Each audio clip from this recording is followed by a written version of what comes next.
Moje nervy, Tomáš, ja som to videla, to čo bolo, prosím ťa?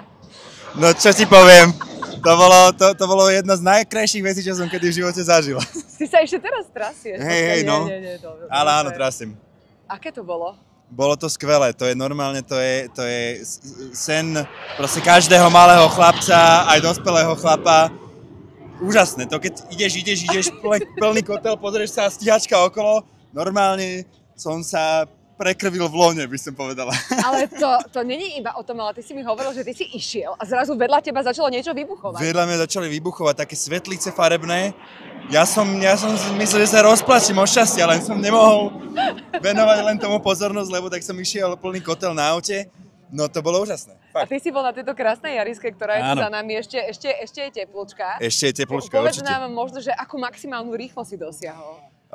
No už som sa šplhal niekých 200, a nejakých 180, 185 som myslel, myslím, že som najviac vytočil, ale už som potom musel začať brzdiť, lebo sme sa otáčali a išli sme do cieľa, no. Takže, Tak ti ešte raz blahoželám, prosím ťa, to je úplne úžasné. Ďakujem ti. A toto nie je všetko, povedzme pravdu, pretože ty o 2 týždne budeš na Totos Racingu. Kde?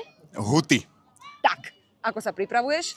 No, poctivo, zatiaľ iba mentálne, ale akurát teraz si ideme prejsť tú dráhu aj s profi pretekárom, ktorý mi to vysvetlí, načítam si to a dúfam, že vás nesklamem a nestrapním. Ty? Pochybujem. Nikdy. A hlavne vieš čo, konečne ti niečo naozaj sedí a vyzeráš výborne a sexy. Konečne, hej, ďakujem. Ďakujeme, to je všetko.